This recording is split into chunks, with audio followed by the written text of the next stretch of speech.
हम लोग बात करेंगे phylum Ctenophora. Ctenophora, phylum Ctenophora.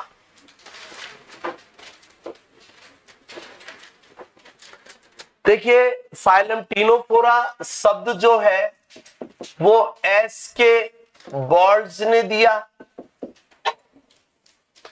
Ctenophora को सी गूजबेरी के नाम से भी जानते हैं, इसे सी गूजबेरी भी कहते हैं। सी गूजबेरी, सी गूजबेरी, सी गूजबेरी, सी गूजबेरी। इसी को, इस फाइलम के सदस्यों को कोम्ब जेली के नाम से भी जानते हैं। इनको फ्रेंड जेली भी कहते हैं। इन्हीं को समुद्री अखरोट सी वॉलनट के नाम से भी जानते हैं। ज्यादातर कोम्ब जेली और फ्रेंड जेली जैसे शब्द परीक्षा में एग्जाम के अंदर पूछे जाते हैं। फ्रेंड जेली या कोम्ब जेली जैसे शब्दों का प्रयोग किया जाता है।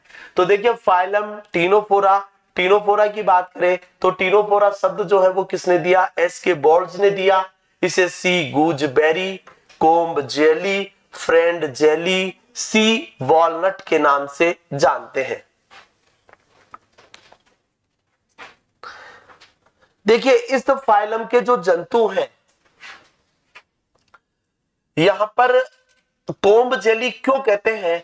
क्योंकि इनके अंदर 8 सीलियरी कोम्ब प्लेट पाई जाती है। क्या पाई जाती है? 8 पक्षमाभित कोम्ब पट्टिका पाई जाती है।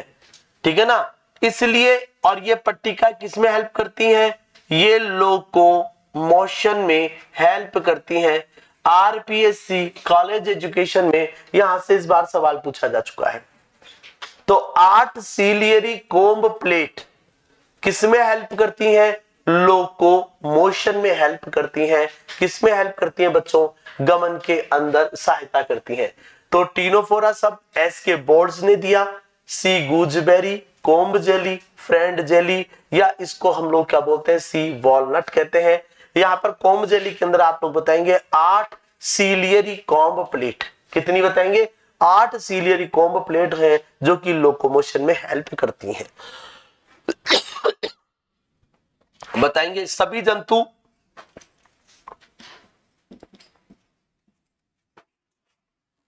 मैराइन वाटर में पाए जाते हैं, पैलेजिक होते हैं। अंडरलाइन कर लो पैलेजिक शब्द को। पैलेजिक का मतलब होता है जल में स्वतंत्र रूप से तैरते हैं। जल में स्वतंत्र रूप से तैरते हैं, क्या कहलाएंगे? पैलेजिक। सभी जंतु मैराइन वाटर में पाए जाते हैं, पैलेजिक होते हैं, जल में स्वतंत्र रूप से तैरते हैं। जल में स्वतंत्र रूप से तैरते हैं। लिख लिया? ये बहुत इंपॉर्टेंट कैरेक्टर है। मैंने आपको पहले भी बताया था, 3 फाइलम की बात बार बार में की थी। Phylum Porifera, phylum Ctenophora, phylum Echinodermata. इनके जंतु कहां पर प्रेजेंट होते हैं? मैराइन वाटर में। परीक्षा में मैं बहुत कुछ बताऊंगा अभी टीनोफोरा में, लेकिन परीक्षा का सवाल जो है वो यहीं से निकलता है, आएगा वो यहीं से आएगा। एग्जामिनर की नजर सीधी इसी पर जाती है। फिर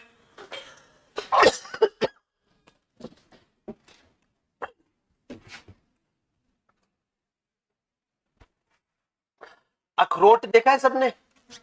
साबुत। और ऐसे अखरोट के ऊपर आप लोगों ने देखा होगा इस तरह से, जैसे वो अखरोट होता है उसके ऊपर इस तरह से लाइनिंग बनी रहती है। इसी तरह से बिरोई होता है।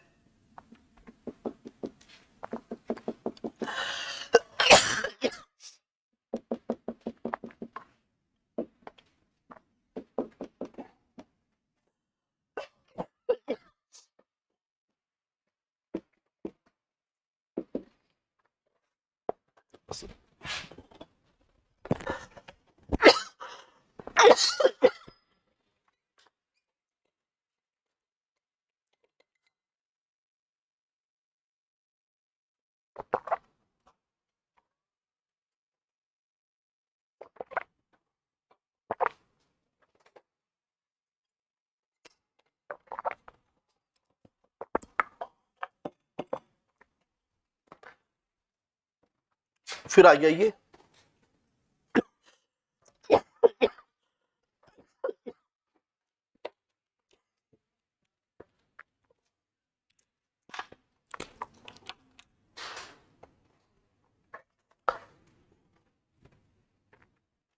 फिर लिखिए टीनोफोरा को एनिडेरिया भी कहते हैं। एनिडेरिया, एनिडेरिया क्यों कहते हैं बच्चों? क्योंकि इसमें दंश कोशिका क्या होती है? अनुपस्थित होती है, एब्सेंट। दंश कोशिका एब्सेंट होती है। दंश कोशिका एब्सेंट होती है। इनका शरीर कोमल सुंदर होता है। ये मांसाहारी होते हैं। सारे के सारे कार्निवोरस होते हैं। सारे के सारे बच्चे कैसे हैं बच्चों? कार्निवोरस है।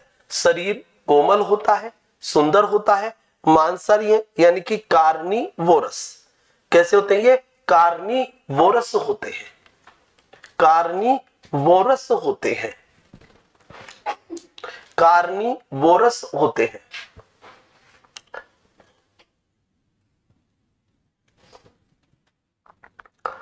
लिख लिया? अच्छा, बॉडी ऑर्गेनाइजेशन कैसा पढ़ाया था इसका? टिश्यू ग्रेड लिखेंगे। Body organisation, body organisation tissue grade का होता है, उत्तक स्तर का होता है।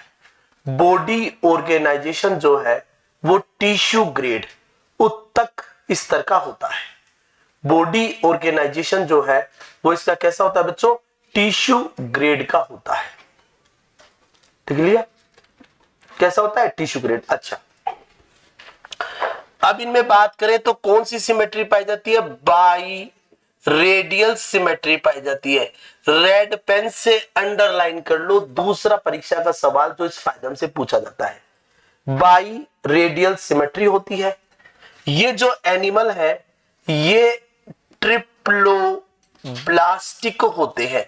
बच्चों इधर ध्यान दो एक बार, हमने पढ़ा था पोरीफेरा सिलेंट्रेटा डिप्लोब्लास्टिक है, ये ट्रिप्लोब्लास्टिक हो गया। ट्रिप्लोब्लास्टिक में क्या हुआ कि यहां पर एक तो प्रेजेंट है बच्चों एक्टोड्रम, एक क्या प्रेजेंट है बच्चों? एंडोड्रम। क्या क्या प्रेजेंट है? एक्टोड्रम। एक क्या प्रेजेंट है? एंडोड्रम। एक्टोड्रम और एक क्या प्रेजेंट है आपका? एंडोड्रम। एक्टोड्रम और एंडोड्रम दोनों के बीच में मीजोड्रम है, लेकिन यहां पर मीजोड्रम नहीं बनी। मीजोड्रम को नाम क्या दिया है? कोलोब्लास्ट। क्या नाम दिया है बच्चों? कोलोब्लास्ट। क्या बोलेंगे इसको? कोलोब्लास्ट कहते हैं। क्या कहते हैं इसको? कोलोब्लास्ट कहते हैं। एक्टोड्रम, एंडोड्रम और दोनों के बीच में यहां पर आप लोग बताएंगे क्या प्रेजेंट होता है? कोलोब्लास्ट प्रेजेंट होता है। क्या प्रेजेंट होता है बच्चों? Colloblast. Body organisation tissue grade का है, बाइरेडियल सिमेट्री है, ट्रिप्लोब्लास्टिक एनिमल, एक्टोड्रम, कोलोब्लास्ट और क्या है? एंडोड्रम। कोलोब्लास्ट, यहां पर अगर इसकी कोलोब्लास्ट की बात करें तो कोलोब्लास्ट जो है वो एक प्रकार का मीजन काइम जो पार्ट है वो यहां पर किसमें कन्वर्ट हो गया? कोलोब्लास्ट। यानी मीजोग्लिया जो था ना वो किसमें कन्वर्ट हो गया? कोलोब्लास्ट के अंदर। तो बाइरेडियल सिमेट्री पाई जाती है। एनिमल आपका कैसा है? ट्रिप्लोब्लास्टिक है। ठीक ना? लिखिए लोकोमोशन के लिए लोकोमोशन के लिए 8 सीलियरी कोम्ब प्लेट पाई जाती है। इस पर पहले लगा चुके हैं आप रेड पेन, इंपॉर्टेंट चीज है। 8 सीलियरी कोम्ब प्लेट पाई जाती है।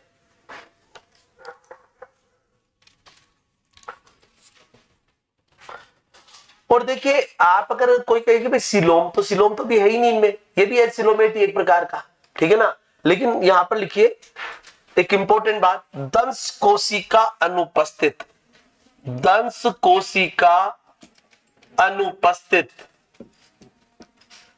कोशिका के स्थान पर लेसो सेल्स पाई जाती हैं। कौन सी सेल्स पाई जाती है बच्चों? लेसो कोशिकाएं पाई जाती हैं। दंश कोशिका अनुपस्थित दंश कोशिका के स्थान पर लेसो कोशिकाएं पाई जाती हैं। कौन सी कोशिकाएं पाई जाती हैं? लेसो सेल्स पाई जाती है। लेसो सेल्स पाई जाती है, लेसो कोशिकाएं पाई जाती है। ये जो कोशिकाएं हैं ये शिकार को पकड़ने एवं आसंजन में सहायता करती हैं। आसंजन का मतलब अडहेशन, चिपकने में, शिकार को पकड़ने में एवं आसंजन में सहायता करती है। आसंजन में सहायता करती है।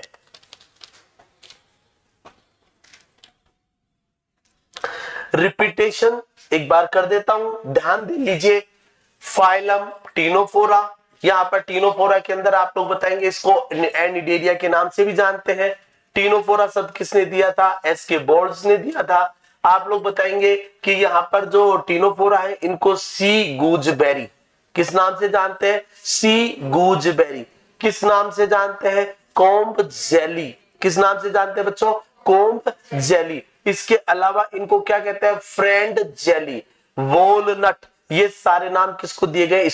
इसको यहां पर देखिए 8 सीलियरी कोम्ब प्लेट पाई जाती है जो कि लोकोमोशन में सहायता करती है। दंश कोशिका नहीं पाई जाती इसलिए इसको एनिडेरिया भी कहा है।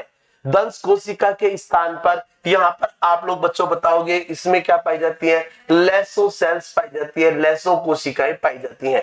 बॉडी ऑर्गेनाइजेशन उत्तक स्तर का होता है। Biradial symmetry, triploblastic. देखिए द्विअरीय सममिति इस फाइलम का स्पेसिफिक कैरेक्टर है। इस फाइलम की 8 कोम्ब प्लेट पाया जाना ये भी इस फाइलम का बच्चों स्पेसिफिक कैरेक्टर है। यहां पर एनिमल ट्रिप्लोब्लास्टिक हो गया। परीक्षा में क्या आता है? निम्न में से टीनोफोरा के कैरेक्टर है और ऐसे लिखा हुआ आएगा बाइरेडियल सिमेट्री, डिप्लोब्लास्टिक, किसी में डिप्लोब्लास्टिक लिख देंगे और क्या लिख देंगे? कॉम्प्लेट। किसी में लिख देंगे बाइरेडियल सिमेट्री है, ठीक है ना, ट्रिप्लोब्लास्टिक है, कॉम्ब प्लेट है। तो आपको सही चीज ढूंढनी पड़ेगी। ये डिप्लो ट्रिप्लो भी कंफ्यूज करते हैं परीक्षा के अंदर, तो याद रखना कौन सा है ये? ट्रिप्लोब्लास्टिक। दैट्स क्लियर सबको? यहां तक किसी को कोई बात समझ में नहीं आई हो, can you ask me any question? That's clear सबको? फिर उसके बाद में नेक्स्ट लिखेंगे बच्चों डाइजेशन। क्या लिखेंगे? डाइजेशन।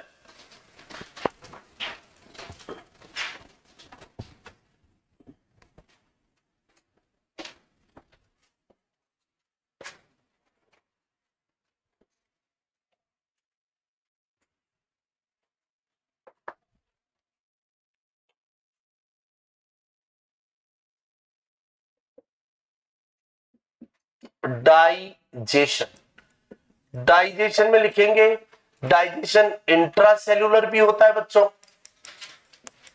या डाइजेशन एक्स्ट्रा सेल्यूलर भी होता है।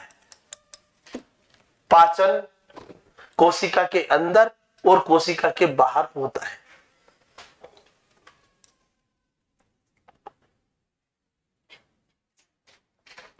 फिर बताएंगे साहब रेस्पाइरेशन एंड एक्सक्रीशन की बात करें। एक्सक्रीशन। देखिए ये दोनों ही जनरल बॉडी सरफेस के द्वारा होते हैं। अभी तक आप लोगों ने देखा होगा श्वसन जो है उत्सर्जन शरीर की सामान्य सतह के द्वारा ही चल रहे हैं। किसके द्वारा चल रहे हैं बच्चों? शरीर की सामान्य सतह, या आप लोग इसको क्या बोल सकते हैं? General body surface. किसके द्वारा होता है बच्चों? जनरल बॉडी सरफेस के द्वारा। कौन सी मैकेनिज्म काम आती है बच्चों? Simple diffusion method. कौन सा मेथड काम आएगा जी? सरल विसरण विधि काम आती है। कौन सी विधि काम आती है? सरल विसरण विधि काम आती है। सिंपल डिफ्यूजन मेथड के द्वारा होगा। किसके द्वारा होगा? सिंपल डिफ्यूजन मेथड के द्वारा या सरल विसरण विधि के द्वारा आप लोग बताएंगे। देखिए अगर मैं उत्सर्जन की बात करूं, एनिमल सारे के सारे मैराइन वाटर में है, तो मैराइन वाटर में है तो इनका उत्सर्जी पदार्थ, इनका नाइट्रोजनस वेस्ट या एक्सक्रीटरी वेस्ट उत्सर्जी पदार्थ क्या होता है? अमोनिया होता है। इसलिए एनिमल कैसा होगा बच्चों? अमोनोटेलिक होगा। जल में घुली हुई ऑक्सीजन को अंदर लेंगे और जल में घुलित अवस्था में कार्बन डाइऑक्साइड को शरीर से बाहर निकाल देते हैं। तो यहां पर आप लोग अपने दिमाग में रख सकते हैं कि अमोनिया का उत्सर्जन भी शरीर की सामान्य सतह सरल विसरण विधि के द्वारा करेंगे। कौन सी विधि काम आएगी? सरल विसरण विधि काम आएगी। General body surface. क्लियर सबको? रेस्पिरेशन एंड क्या हो गया आपका? एक्सक्रीशन। फिर आप लोग लिखेंगे नर्वस सिस्टम, तंत्रिका तंत्र। नर्वस सिस्टम यहां पर वो भी नर्व नेट के रूप में प्रेजेंट है। तंत्रिका कोशिकाओं का जाल पाया जाता है। क्या पाया जाता है? तंत्रिका कोशिकाओं का जाल पाया जाता है।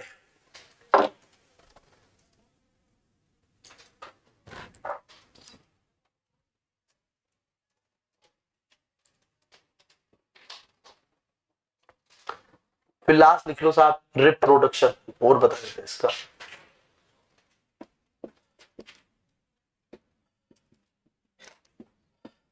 देखिए इसके अंदर एक्सटर्नल फर्टिलाइजेशन होता है। निषेचन कैसा होता है बच्चों? बाह्य निषेचन होता है। कैसा निषेचन होता है? बाह्य निषेचन होता है। एक्सटर्नल फर्टिलाइजेशन होता है। एक्सटर्नल फर्टिलाइजेशन होता है, बाह्य निषेचन होता है। यहां पर आप लोग बताएंगे इन डायरेक्ट डेवलपमेंट होता है। परिवर्धन अप्रत्यक्ष। यहां पर रिप्रोडक्शन में बता दीजिएगा केवल सेक्सुअल रिप्रोडक्शन होता है। यहां पर किसी भी प्रकार का कोई अलैंगिक जनन नहीं है, केवल सेक्सुअल रिप्रोडक्शन होगा। केवल सेक्सुअल रिप्रोडक्शन होगा। फर्टिलाइजेशन कैसा होता है बच्चों? एक्सटर्नल होता है। डेवलपमेंट इनडायरेक्ट होगा। तो लार्वा बनता है यहां पर बच्चों सीडीपिड लार्वा। कौन सा लार्वा बताया जी? सीडीपिड लार्वा बनता है। और ये बहुत इंपॉर्टेंट चीज है, ये जो सीडीपिड लार्वा है ये पीडोजेनेसिस शो करता है। ये पीडोजेनेसिस शो करता है। क्या शो करता है बच्चों? ये पीडोजेनेसिस। पीडोजेनेसिस का मतलब क्या बताएंगे आप? पीडोजेनेसिस का मतलब आप लोग यहां पर बताएंगे कि चाइल्ड अवस्था में, सुन लीजिए, जब लार्वा जनन करे। देखिए दो शब्द हैं, आप लोगों ने खूब पढ़े होंगे। एक शब्द तो आता है पीडोजेनेसिस और एक बच्चों शब्द आता है नियोटेनी। क्या आता है? पीडोजेनेसिस और एक शब्द क्या आता है? नियोटेनी। बताओ जी, जूलॉजी से जिन लोगों ने एमएससी कर रखी है, इस इधर बैठे हुए हैं, इन दोनों क्या है? एक है, अलग अलग है? क्या डिफरेंस है? अलग अलग है। क्या है बताओ?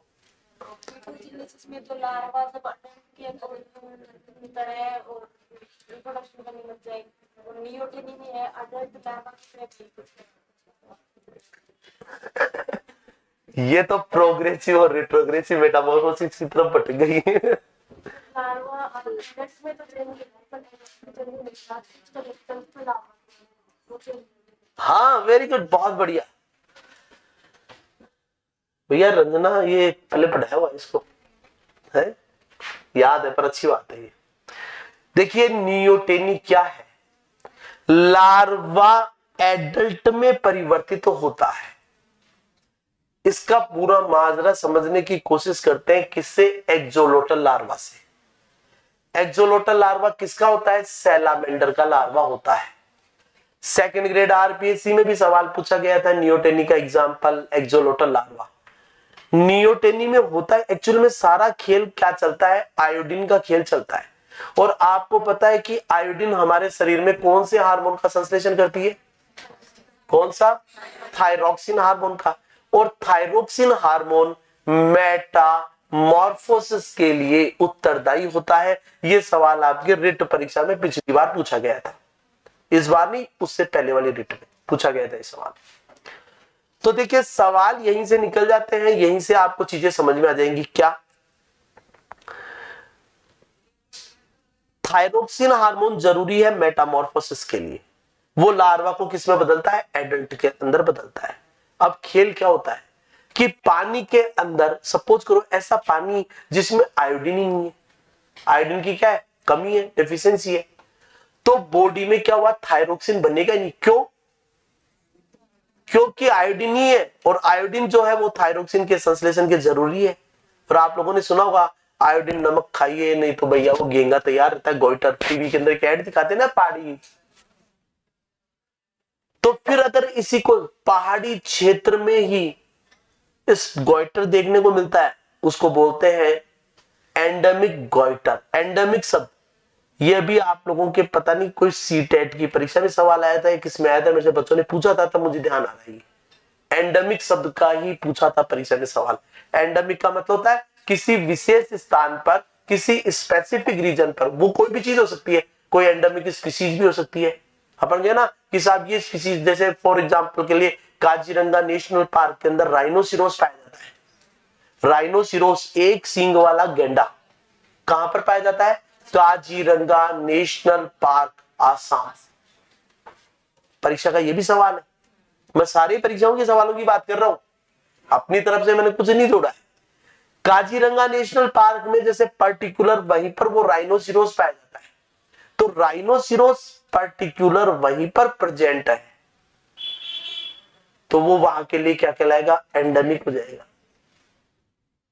क्या राइनोसिरोस अपने यहां पाया जाता है क्या? ठीक है ना, तो क्या कहेंगे? उसको एंडेमिक कहेंगे। जैसे कंगारू ऑस्ट्रेलिया में ही पाया जाता है, तो ऑस्ट्रेलिया के लिए कंगारू क्या हो गया? Endemic species. हमारे लिए एंडेमिक हो गया वो। ठीक है ना, जैसे अपने ये सांड, खुले सांड घूमते रहते हैं, वैसे कंगारू घूमते रहते हैं वहां ऑस्ट्रेलिया के अंदर। ऑस्ट्रेलिया के अंदर कंगारू एक बड़ी प्रॉब्लम हो जाती है उनके लिए, तो वहां तो गवर्नमेंट ऑर्डर भी देती है कि भैया इनको गोली से शूट आउट करवाते हैं। और अपने आप लोगों ने देखा होगा नीलगाय, और ये वहां पर कंगारू है, वो काम जो काम अपने नीलगाय कर रही है वो वहां पर कंगारू कर देते हैं। ठीक है, फिर दूसरी, और देखोगे उसका चेहरा तो बड़ा मासूम सा होता है कंगारू, बकरी के जैसा सा मुंह होता है उसका चेहरे का, ऐसा लगता है वो सीधा है। नीलगाय को देखो वो कितनी सीधी लगती है, देखा होगा? सीधी लगती नहीं लगती है? नीलगाय को देखो तो ऐसे लगेगा जैसे बस ये तो बेचारी कुछ करती नहीं है, और जब वो कूदती है, बकती है, तब देखो वो क्या तूफान मचाती है।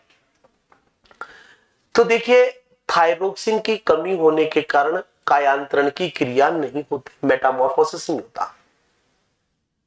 एक्सोलोटल लार्वा पॉन्ड के अंदर था, उसके ऊपर जब एक्सपेरिमेंट कर रहे थे साइंटिस्ट, तो क्या हुआ कि उन्होंने थोड़े दिन बाद में क्या देखा कि लार्वा लार्ज साइज का हो गया, ठीक है ना, और रिप्रोड्यूस करने लग गया। वो तो डर गए कि यार ये जेंट एनिमल का डेवलप हो गया।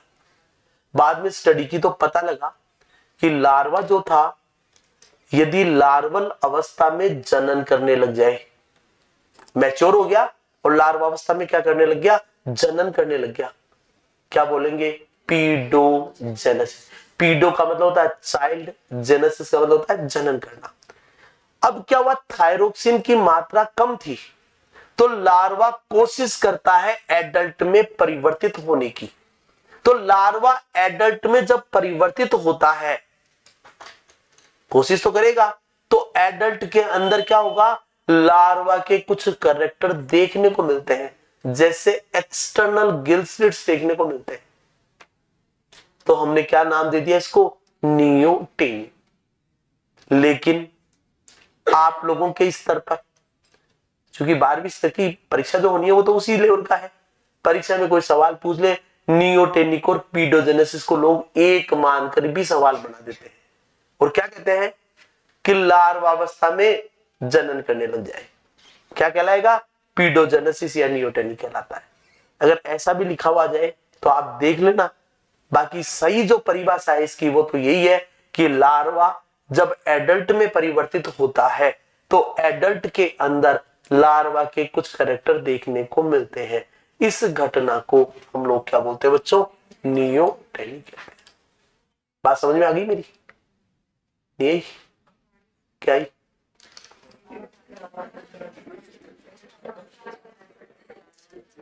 चलो कोई नहीं, जब थायरोक्सिन वगैरह पढ़ेंगे तब लिखवा दूंगा, अभी लिखवा नहीं रहा। सिर्फ अभी इतना दिमाग में रख लो कि सीडीपी लार्वा जो है पीडोजेनेसिस शो करता है, पीडोजेनेसिस के ब्रैकेट में लिख लो लार्वा जनन करता है, लार्वा रिप्रोड्यूस करता है, लार्वा प्रजनन करता है, लार्वा जनन करता है।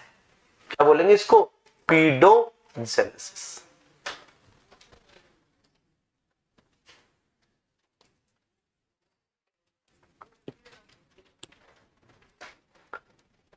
चले आगे, लिखो इस फाइलम के जंतुओं में, इस संघ के जंतुओं में रीजनरेशन की अपार क्षमता मिलती है। पुनरुद्भवन, रीजनरेशन की अपार क्षमता देखने को मिलती है। Regeneration,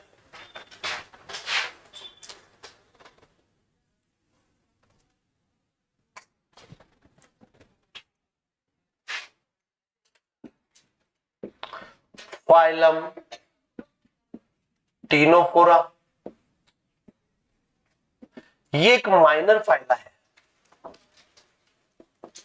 minor phylum. फाइलम दो तरह के होते हैं, एक तो मेजर और एक माइनर, और हम माइनर केवल एक ही पढ़ रहे हैं, ठीक है ना। कौन सा पढ़ रहे हैं, टीनोफोरा। तो ये एक प्रकार का कैसा फाइलम है, आपका माइनर फाइलम है। टीनोफोरा जो है वो आपका कैसा फाइलम है, माइनर फाइलम है, माइनर फाइलम है। कौन, टीनोफोरा। तो टेंटेकल्स की उपस्थिति या अनुपस्थिति के आधार पर, टेंटेकल्स की उपस्थिति या अनुपस्थिति के आधार पर, टेंटेकल्स की उपस्थिति या अनुपस्थिति के आधार पर, टेंटेकल्स की उपस्थिति या अनुपस्थिति के आधार पर हम दो क्लास पढ़ते हैं, इसकी दो क्लासेस में इसको डिवाइड करेंगे। टेंटेक्युलेटा, एक पढ़ते हैं बच्चों न्यूडा, न्यूडा, टेंटेकुलेटा। देखिए टेंटेकल्स, टेंटेकल्स उपस्थित, लेकिन यहां पर टेंटेकल्स कितने होते हैं, दो टेंटेकल्स उपस्थित और दोनों के दोनों कैसे होते हैं, ठोस। जबकि न्यूडा में क्या बताएंगे बच्चों, टेंटेकल्स यहां पर बच्चों क्या होते हैं, एब्सेंट होते हैं। आप लोग बताएंगे टीनोफोरा, टीनोफोरा के अंदर टेंटेकल्स की उपस्थिति या अनुपस्थिति के आधार पर हम दो क्लास बनाएंगे, एक तो टेंटेकुलेटा और एक क्या बनाएंगे बच्चों, न्यूडा। टेंटेकुलेटा में आप लोग बताएंगे टेंटेकल्स यहां पर उपस्थित, एग्जाम्पल भी इनके नीचे लिख लेंगे।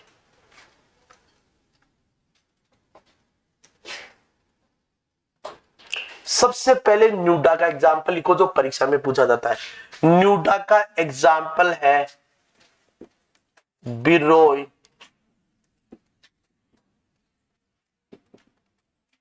स्विमिंग आई ऑफ कैट, बिल्ली की तैरती आंखें। स्विमिंग आई ऑफ कैट, बिल्ली की तैरती आंखें। स्विमिंग आई ऑफ कैट, बिल्ली की तैरती आंखें। स्विमिंग आई ऑफ कैट, बिल्ली की तैरती आंखें।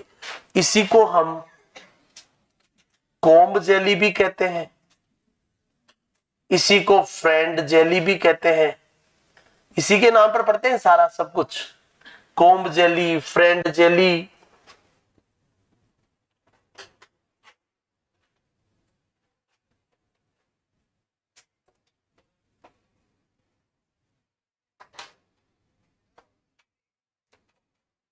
आ गई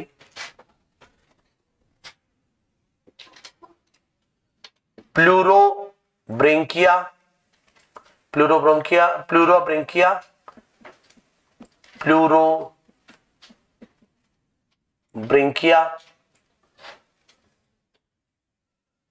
टीनोप्लाना, टीनोप्लाना, सेस्टम, इसे वीनस की बेल्ट भी कहते हैं। प्लूरोब्रेंकिया, टीनोप्लाना और सेस्टम को क्या बोलेंगे? वीनस की बेल्ट भी कहते हैं। क्या बोलते हैं इसको? वीनस की बेल्ट भी कहते हैं। कोई गलती से पूछ ले तो बात अलग है, बाकी तो परीक्षा में तो यही पूछा जाता है। बाकी एनसीईआरटी की किताब में ये टीनोप्लाना का वो डायग्राम बना रखा है, इसलिए कई बार क्या होता है एग्जामिनर उठा लेता है कि टीनोप्लाना दे दो यार, ठीक है ना। ये तो साहब आपका phylum Porifera, sorry Ctenophora. 5 minute के लिए मेरी तरफ ध्यान दीजिए, मैं इसको पूरे फाइलम को रिवाइज करवा देता हूं, मुझे 5 मिनट भी नहीं लगेंगे। और आप मेरे साथ साथ अपने दिमाग में गुनगुना लीजिए, जिससे आपके दिमाग में बिल्कुल आपके चित्त के अंदर पूरी तरह से ये चित्त हो जाए, ठीक है ना। चित्त मत करना, पटक मत लेना, दिमाग में रखना इसको, कहीं तो पटक दिया कोने में सड़ता रहा। देखिए आप लोग यहां पर बताएंगे कि इस फाइलम के जो एनिमल्स हैं टीनोफोरा, कॉम्ब जेली, सी गूजबेरी, सी वॉलनट के नाम से जानते हैं, फ्रेंड जेली भी कहते हैं। नाम किसने दिया था? एस.के. बॉर्ड्स ने दिया था। इस फाइलम के जो एनिमल्स हैं इनके अंदर अगर हम लोग बात करें तो इनके अंदर आप लोग बताएंगे, देखो स्पेसिफिक कैरेक्टर बोल रहा हूं मैं, क्या? Comb jelly 8 ciliary comb plate पाई जाती है जो गमन में सहायता करती हैं।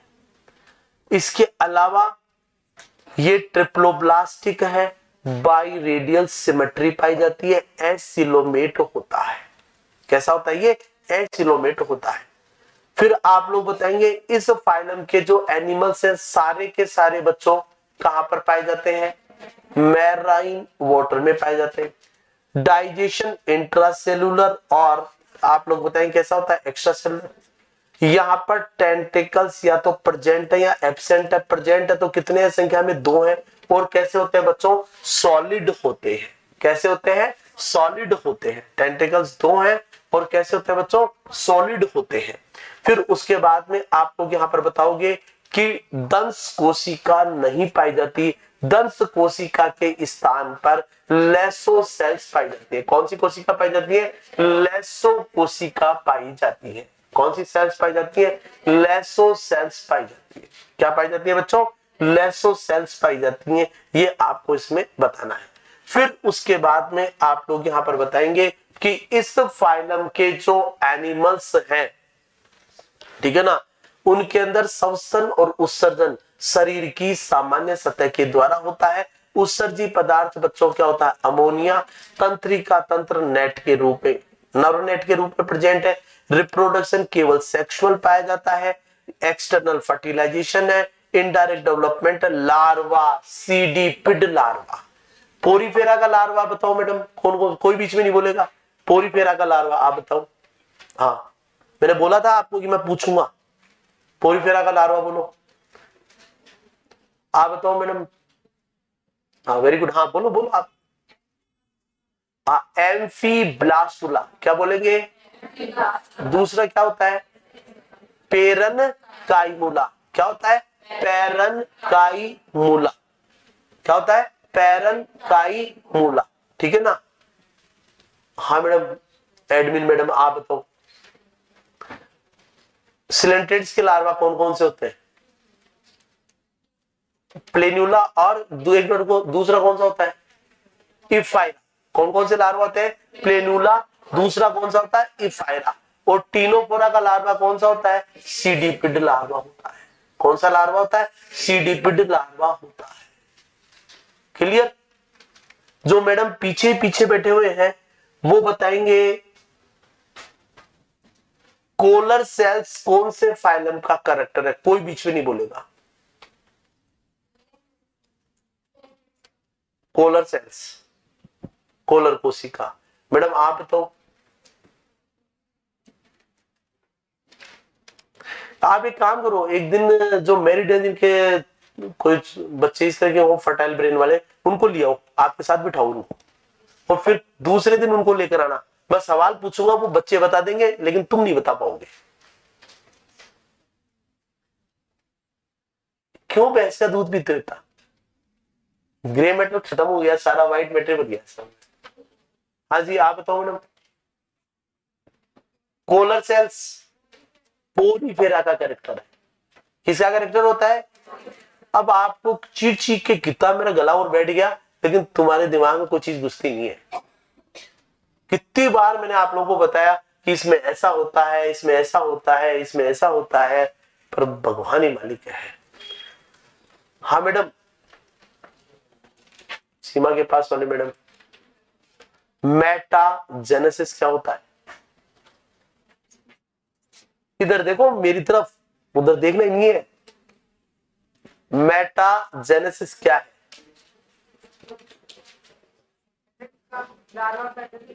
मेटाजेनेसिस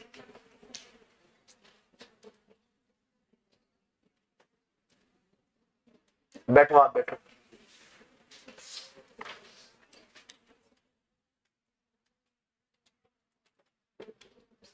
हाँ ये चश्मे वाले सर बताएंगे। क्या नाम, आपका नाम क्या सर, आपका मोनू जी आप बताओ।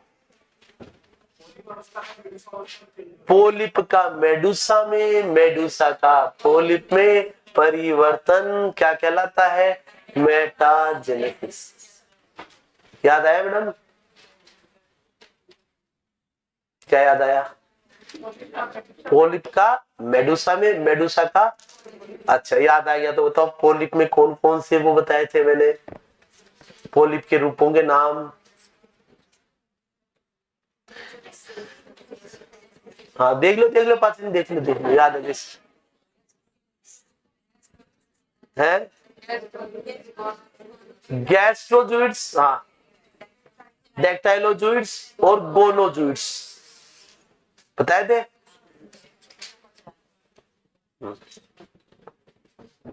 चलो ममता बहन जी अब आप बताओ मेडुसा के कौन कौन से रूप है। मेरे को ऐसा लगता है कि तुम लोगों की रोज खिंचाई करनी पड़ेगी 5-7 मिनट। तुम बेशर्म हो चुके हो, मेरे को तुम्हारे साथ बेशर्म होना ही पड़ेगा। फोटो खींचने पड़ेंगे, बिना कैमरे के फोटो बहुत अच्छे खींचता हूं मैं। ऐसा नहीं हो कि गंगा जमुना सरस्वती तीनों का संगम यही देखने को मिल जाए तुम्हें क्लासरूम में ही।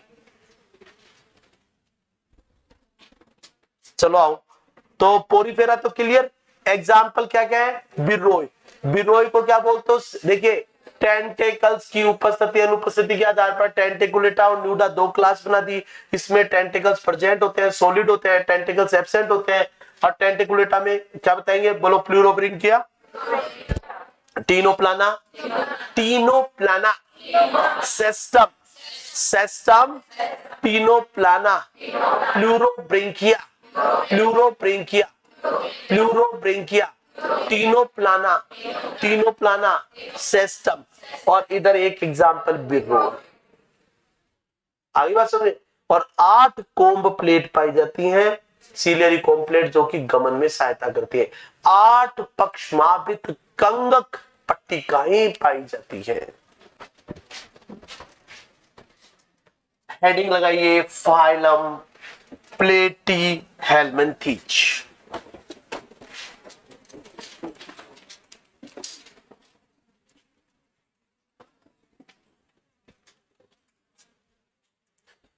प्लेटीहेल्मिन्थीज होने के बाद में जैसे एस्केहेल्मिन्थीज छोटा सा है, तो जैसे जैसे ये अब होते जाएंगे, अब नीचे की तरफ होता अपना ढलान स्टार्ट हो जाएगा फाइलम की तरफ, है ना। तो फाइलम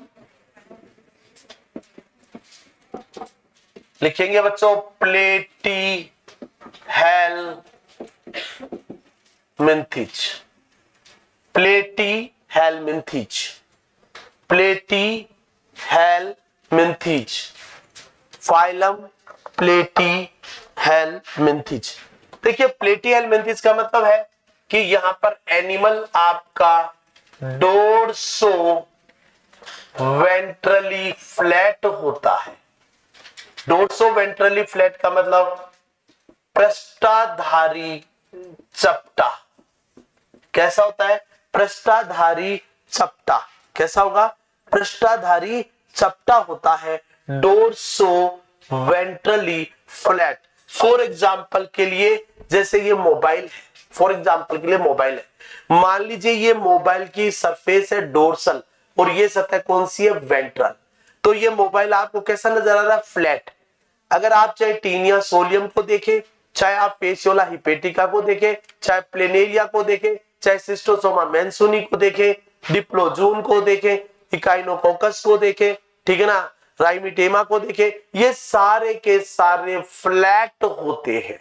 कैसे होते हैं बच्चों? ये फ्लैट होते हैं, चपटे होते हैं, यानी कि पृष्ठ और अधर सतह से कैसे होते हैं? चपटे। तो जो पृष्ठ और अधर सतह से चपटे हैं उनके लिए नाम दिया जाता है प्लेटीहेल्मिन्थीज। क्या नाम देते हैं इनको? प्लेटीहेल्मिन्थीज। प्लेटी का मतलब फ्लैट, प्लेटी शब्द का मतलब क्या होता है? फ्लैट। हेल्मिन्थीज का मतलब क्या होता है? वर्म। तो क्या बोलेंगे इनको? क्या बोलेंगे बच्चों? फ्लैट वर्म कहते हैं। क्या बोलते हैं इनको बच्चों? फ्लैट वर्म कहते हैं। क्या कहेंगे इनको? फ्लैट वर्म कहेंगे। फ्लैट वर्म क्या कहेंगे इनको? फ्लैट वर्म कहेंगे। फाइलम प्लेटीहेल्मिन्थीज, फाइलम प्लेटीहेल्मिन्थीज, प्लेटी का मतलब फ्लैट, हेल्मिन्थीज का मतलब वर्म। यहां पर आप लोग बताएंगे ये डोर्सो वेंट्रली फ्लैट पृष्ठधारी चपटे होते हैं। देखिए प्लेटीहेल्मिन्थीज शब्द जो है वो किसने दिया था? गेगन बार ने दिया था। किसने दिया था बच्चों? गेगन बार ने दिया। ये शब्द किसने दिया था? गेगन बार ने दिया था। शब्द किसने दिया था? गेगन बार ने दिया।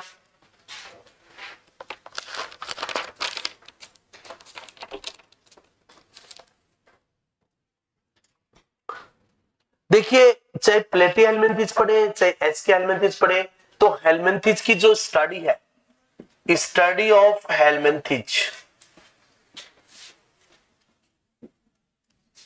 स्टडी ऑफ हेल्मिन्थीज क्या कहलाती है? हेल्मिन्थोलॉजी कहलाती है। क्या कहलाती है? हेल्मिन्थोलॉजी कहलाती है। स्टडी ऑफ हेल्मिन्थीज जो है वो आपकी क्या कहलाती है? हेल्मिन्थोलॉजी कहलाती है। हेल्मिन्थोलॉजी।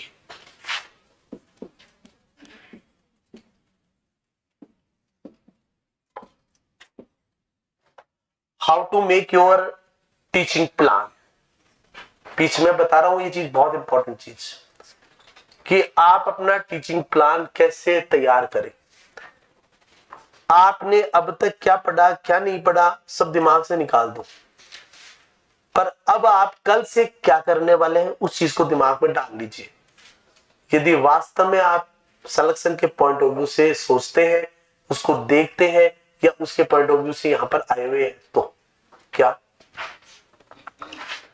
आप कोचिंग में 2 से 7, अच्छा 1 से 7, 1 से 7 आप कोचिंग लेते हैं, ठीक है। कुल मिलाकर है कि छिपता हुआ सूरज आप नहीं देख पाते, लेकिन उगता हुआ सूरज आप लोग देखते हैं। तो 1 से 7 कोचिंग में रहते हैं। यहां से जाने के बाद में जैसे आप थोड़ा बहुत रिलैक्स भी करता आदमी, तो खाना वाना भी बनाते हैं। तो मान लीजिए 9 बज गए, 15 मिनट डांस भी कर लिया करो, ठीक है ना, इसमें हो जाता है आराम से सारा टाइम। 9 बजे से लेकर 11 बजे तक आपको मिलते हैं कितना टाइम, 2 आवर्स। इन 2 आवर्स में आप 3 ही तो क्लास चलती है आपकी,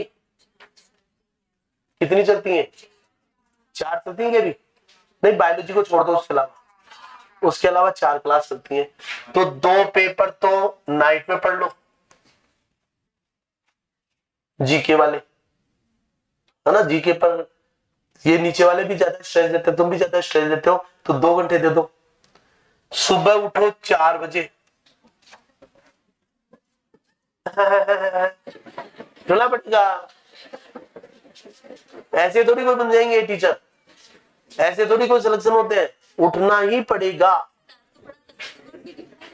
मैडम ऐसा है, मैं आपको एक बात कहूं, आप रात को जितना पढ़ते हो 5 घंटे और सुबह के 2 घंटे बराबर है, बराबर है ये। मैं मेरी खुद का वो बता रहा हूं, एनालिसिस क्या हुआ। और जो रात को पढ़ता है वो रात को पढ़ो भैया, किसी ने मना नहीं किया, है ना। ईश्वर ने हमें दिनचर बनाया, निशाचर नहीं बनाया। बाकी अगर आप निशाचर बनना चाहते हैं, प्रकृति के विरुद्ध जाकर काम करना चाहते हैं, तो कर सकते हैं, कोई दिक्कत नहीं है, क्योंकि एनिमल हम समझदार हैं। तो अब ये 2 आवर दे दी। सुबह आप उठे 4 बजे, 4 बजे से लेकर आप 7 बजे तक आप दीजिए फ्रेश माइंड से बायोलॉजी को।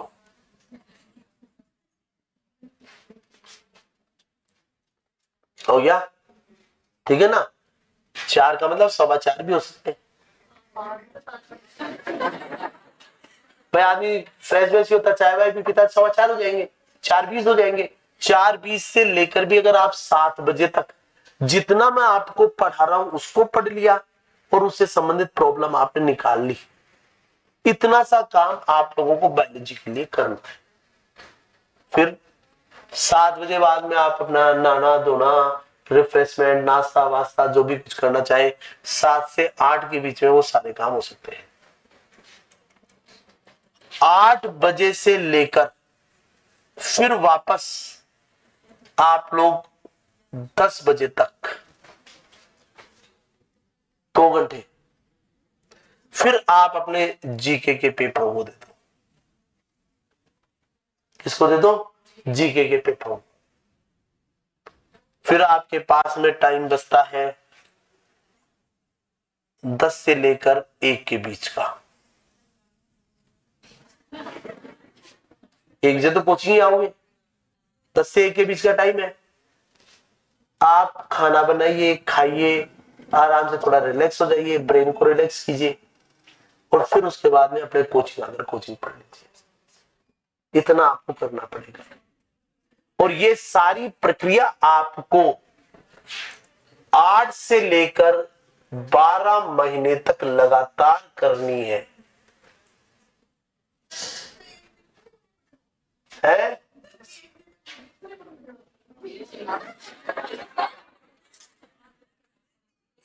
मैं ये कह रहा हूं कि अगर आप रात को जल्दी सोना चाहते हो, खाना खा के नहीं पढ़ना चाहते, तो मैडम आप अपना टाइम 2 घंटे का या निकाल लो। आगे बात समझ में। मैं ये नहीं कह रहा बिल्कुल नहीं पढ़ना, मैंने तो टाइम का मैनेजमेंट बताया आपको है। अब कोई रात में कोई निशाचर होगी, रात में पढ़े में तो मैं तो सुबह 4 बजे सोऊंगा।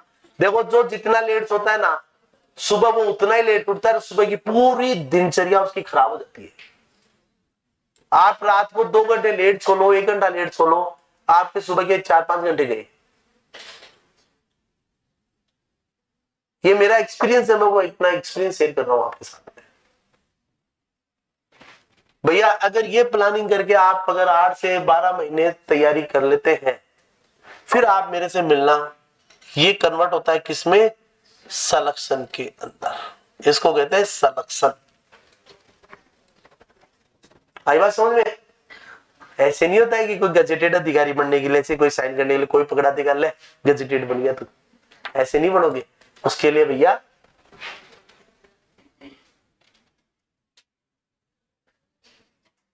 आई बात समझ में? और रात को एक ही रोटी खाओ, ज्यादा मत खाओ।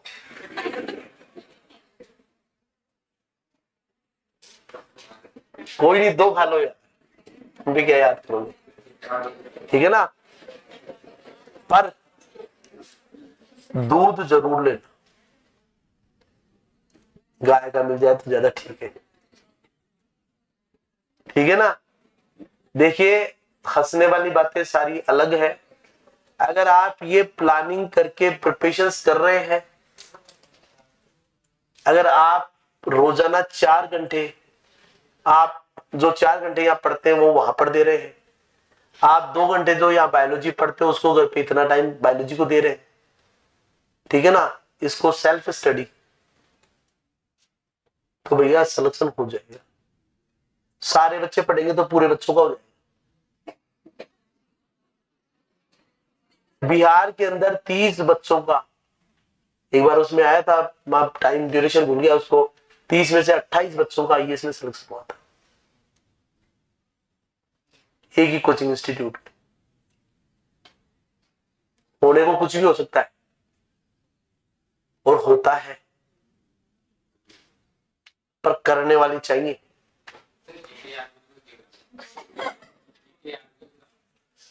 क्या चीज? जीके क्यों पढ़ाते नहीं क्या, याद नहीं कराते क्या क्लास में?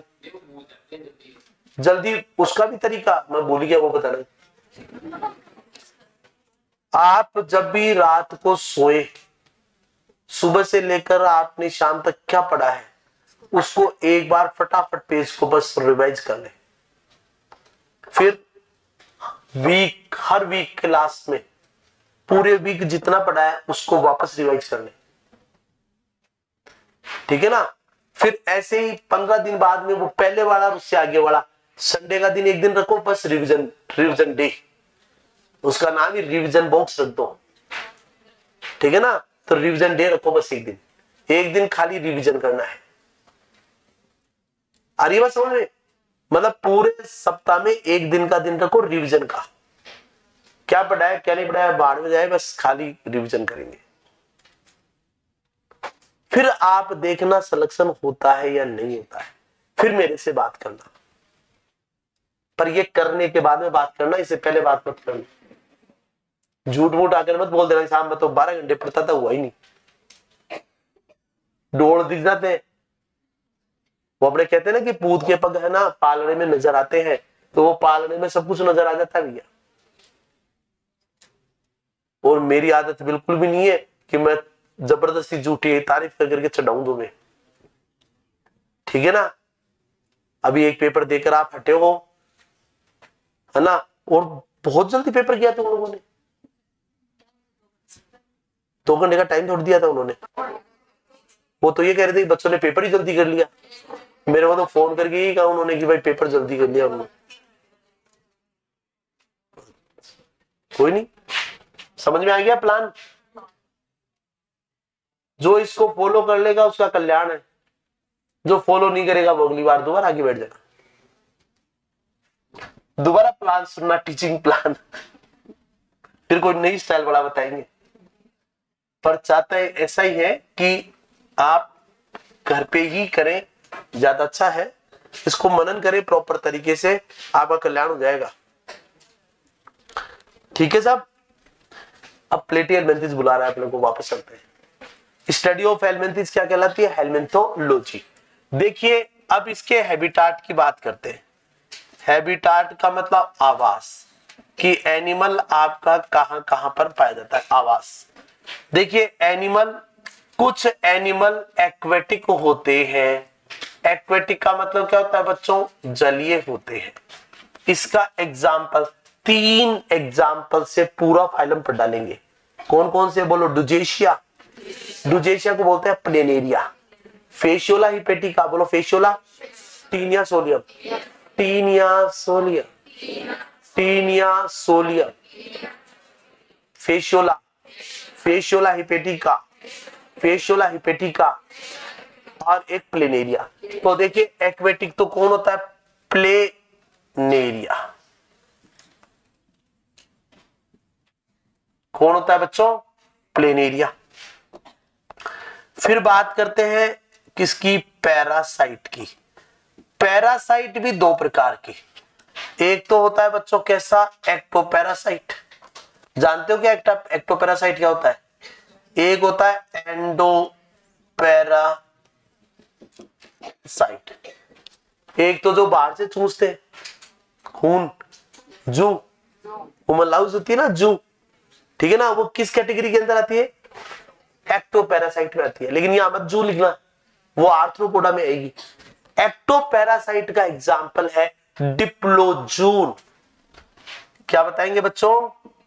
डाइप्लोजून, डिप्लोजून। ये मछलियों के गिल्स का बाह्य परजीवी है।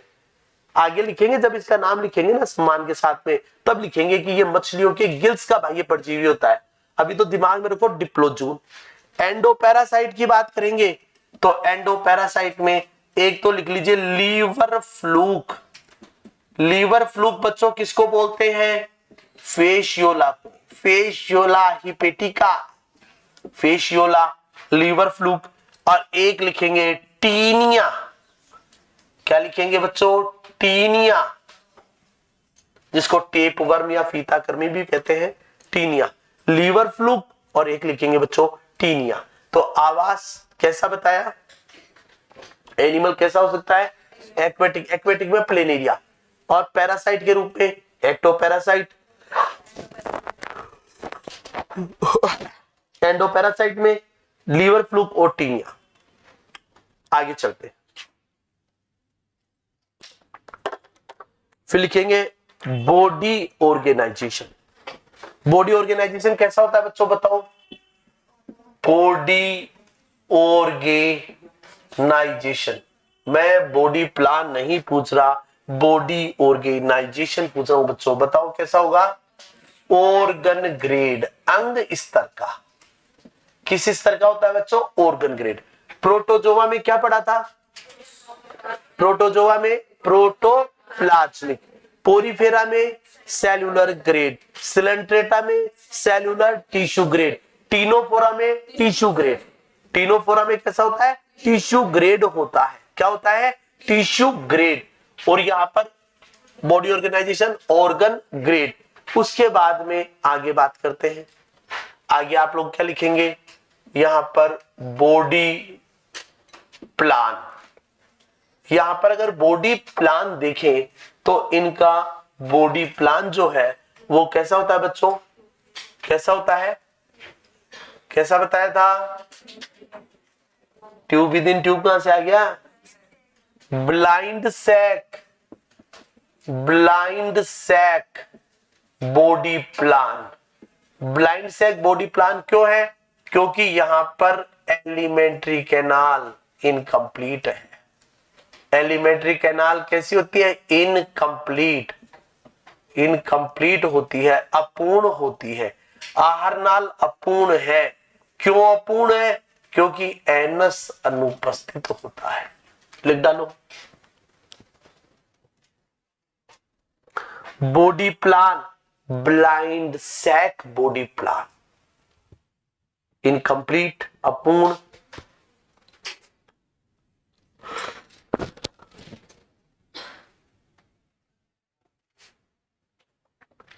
अगला कैरेक्टर लिखेंगे बच्चों। इस फाइलम के एनिमल्स कैसे होते हैं बच्चों? एसिलोमेट होते हैं, घुइये होते हैं, सिलोम एब्सेंट है। कैसे होते हैं बच्चों? ट्रिप्लोप्लास्टिक होते हैं। ट्रिप्लोप्लास्टिक होते ही समझ जाओ एक्टोड्रम, एक्टोड्रम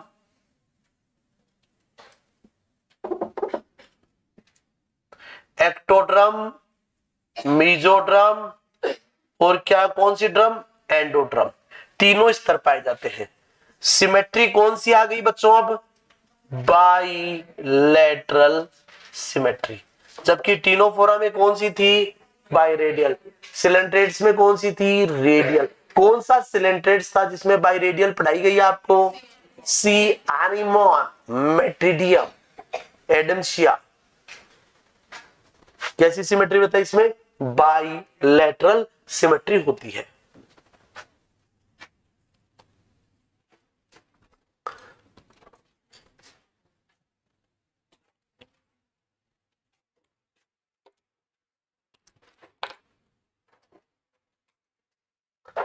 मिटा दूं? अब आप जिस कैरेक्टर की मैं बात करूंगा उस पर IM ये तुम ऐसे कैसे लिख रही हो, ये एक में टिका दो इनको सबको, acoelomate, triploblastic, comma, bilateral symmetry, 5 जगह कैरेक्टर लिखने की जरूरत है इनकी। अब ये पता है क्या हुआ, एक लाइन कॉमन चलेगी, देखिए इधर ध्यान दीजिए, बॉडी ऑर्गेनाइजेशन अब सब में ऑर्गन सिस्टम ग्रेड चलेगा, बॉडी प्लान सब में ट्यूब विद इन ट्यूब है, फिर हम आगे इसको अवॉइड ही कर देंगे, छोड़ ही देंगे क्योंकि सब में यही आ गया। और ये लिखेंगे, क्या लिखेंगे इसको लिखेंगे एसिलोमेट की जगह आ जाएगा सूडोसिलोमेट आएगा। ट्रिप्लोब्लास्टिक और बाइलेटरल सिमेट्री तो है ही है। फिर उसके बाद में आएगा साइजोसिलोमेट, फिर बाद में एंट्रोसिलोमेट आ जाएगा, ठीक है ना। अब साइजोसिलोमेट आएगा जब मोलस्का की बात करेंगे, मोलस्का की जब बात करेंगे तब क्या बताएंगे, क्लास गैस्ट्रोपोडा की बात करेंगे, उसमें टोर्सन बताएंगे, टोर्सन के कारण एसिमेट्रिकल बता देंगे। बाकी तो कॉमन चीज ही है, तो एक लाइन में चलेंगे। अब बार बार में मुझे एक्टोड्रम, मीजोड्रम, एंडोड्रम याद दिलाने की जरूरत नहीं है, ये कॉमन है, ठीक है ना। जबकि टीनोफोरा जो ट्रिप्लोब्लास्टिक था वहां पर मीजोड्रम की जगह पर क्या था मैडम, कोलोब्लास्ट। आ रही है समझ में, क्या था, कोलोब्लास्ट।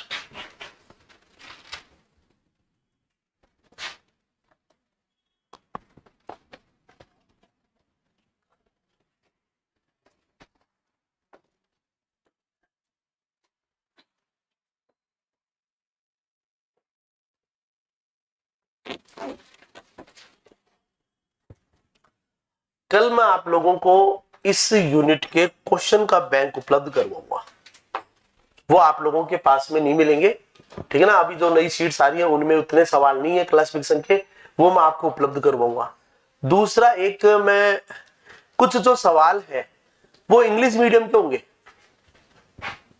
एक बार तो हिंदी मीडियम का दे दूंगा, फिर इंग्लिश मीडियम के क्वेश्चंस भी दूंगा, वो भी आप यूनिवर्सिटी के एंट्रेंस में आए हुए जो क्वेश्चंस है पढ़ोगे, कर लोगे, इजी जी लैंग्वेज है, कोई ज्यादा टफ नहीं है, लेकिन वो सवाल भी आप लोग सवाल साथ साथ करना, ठीक है ना। कई बार क्या होता है उन्हीं में से कोई ना कोई घूम फिर कर सवाल आ जाता है, तो परीक्षा में अगर सीधा सवाल आ जाएगा तो अपना आंसर वैसे सही हो जाएगा, सीधा आंसर पे नजर जाती है फिर तो। आइए साहब आगे आगे लिखेंगे लोकोमोशन।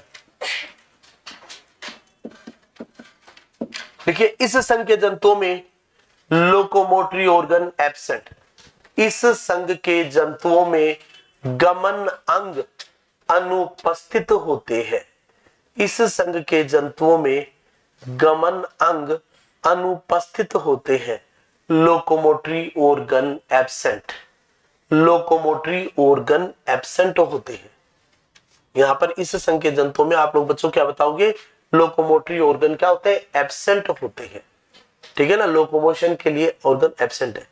क्या पाए जाते हैं फिर, यहां पर आप लोग बताएंगे सक्कर्स, हुक्स जैसी आसंजक संरचनाएं, इनको बोलते हैं अडहेसिव स्ट्रक्चर्स पाई जाती है। सक्कर्स, हुक जैसी आसंजक रचनाएं पाई जाती हैं, आसंजक संरचनाएं, सक्कर्स, हुक्स। ये पैरासिटिक अडप्टेशन है, ये इस फाइलम का पैरासिटिक अडप्टेशन है, परजीवी अनुकूलन।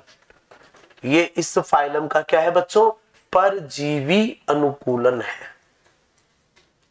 IMP लगा लेना, इंपॉर्टेंट लाइन नहीं है। हेलमिंथिज में हमेशा सवाल पैरासिटिक अडेप्टेशन के पॉइंट ऑफ व्यू को दिमाग में रखकर ही पूछे जाते हैं।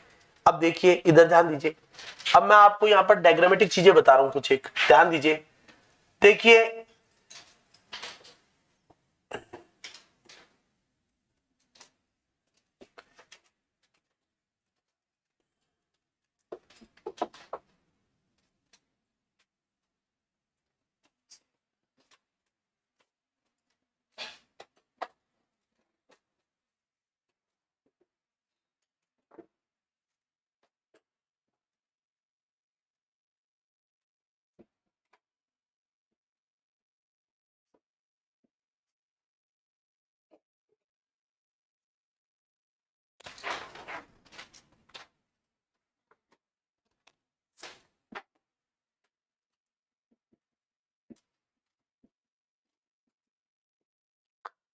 ये तो कहलाते हैं हुक, ये कहलाते हैं सकर्स। सकर्स को क्या बोलते हैं? चूसक। चूसक कितने पाए जाते हैं? 4। क्या पाए जाते हैं यहां पर बच्चों? सकर्स। और सकर्स की संख्या कितनी होती है? 4। कितने पाए जाते हैं? 4। ये कहलाता है इनका रोस्टेलम। ये जो इसका भाग है इसको बोलते हैं स्कोलेक्स। इसको लेक्स कहते हैं।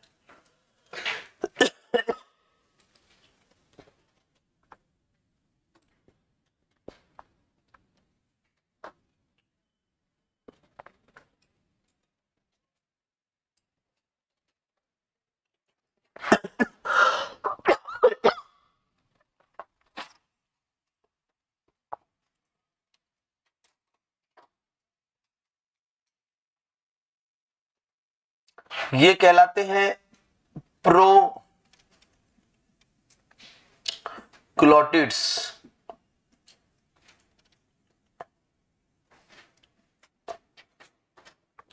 ये क्या कहलाते हैं? प्रोग्लोटिड्स।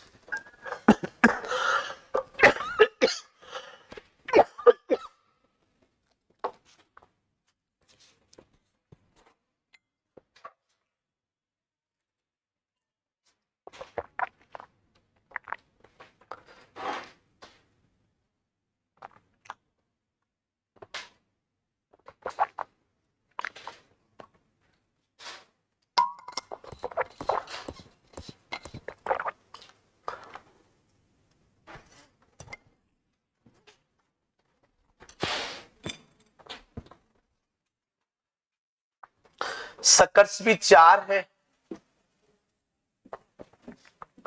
एक डोर्सल, एक वेंट्रल,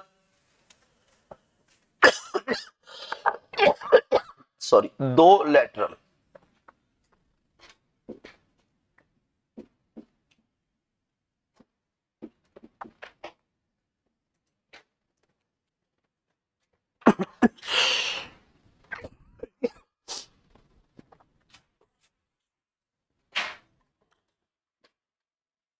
ने किया स्ट्रोबिला।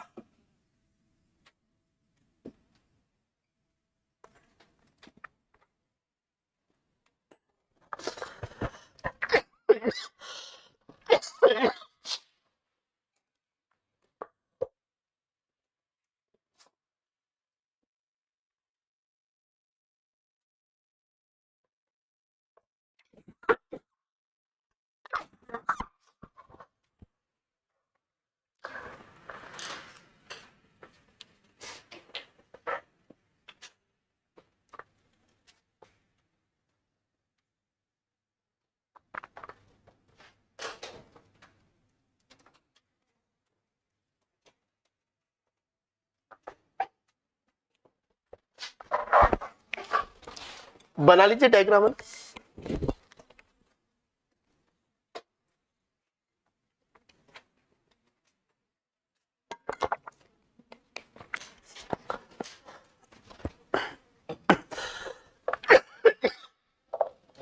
फिर लिखेंगे प्रोग्लोटिड्स के नए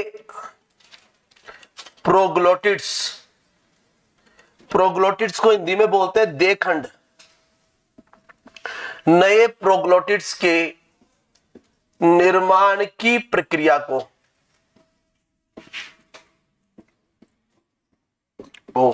स्ट्रोबिलाइजेशन कहते हैं।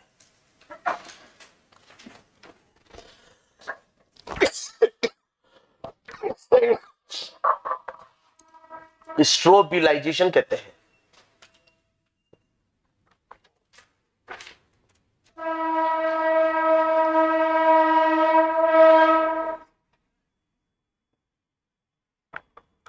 नए प्रोग्लोटिड्स के निर्माण की प्रक्रिया को स्ट्रोबिलाइजेशन कहते हैं।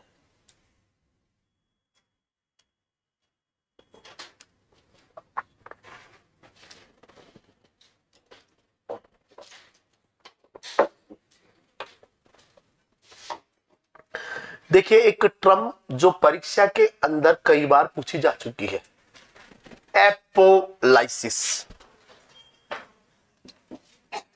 एपोलाइसिस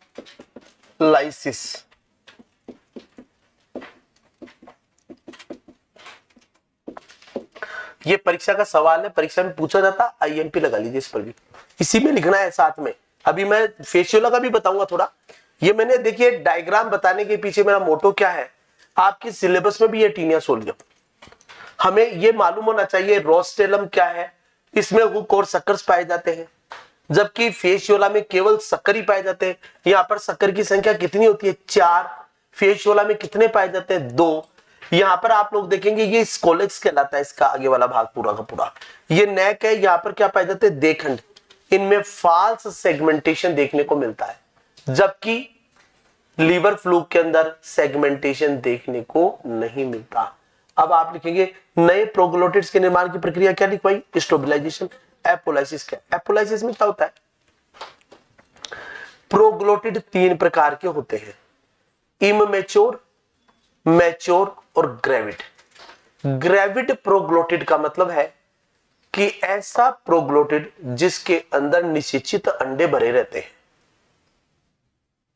तो ग्रेविड प्रोग्लोटिड का टीनिया के शरीर से सेपरेट होकर अलग होना क्या कहलाता है, एपोलाइसिस। और वो सेपरेट होगा और वो फिर मनुष्य के मल के साथ या जो भी जंतु है, माली सुअर, उसके मल के साथ क्या होगा, शरीर से बाहर निकल जाएगा। आ रही है मेरी बात समझ में, तो लिख लीजिए ग्रेविड प्रोग्लोटिड से, ग्रेविड लिखेंगे टीनिया के शरीर से, टीनिया के शरीर से ग्रेविड प्रोग्लोटिड्स का, टीनिया के शरीर से ग्रेविड प्रोग्लोटिड्स का पृथक होना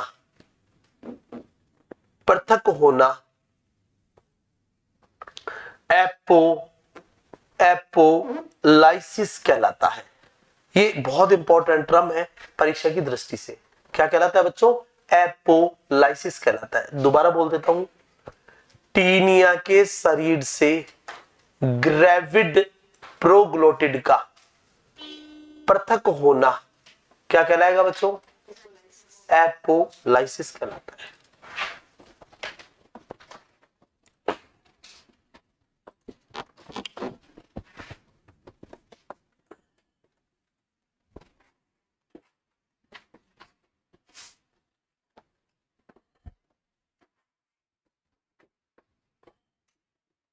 लिख लिया सबने, ग्रेविड क्या कहलाता है, प्रोग्लोटिड कहलाता है। फिर आप लोग उसके बाद में हम थोड़ा सा लीवर फ्लूक को और देख लेते हैं।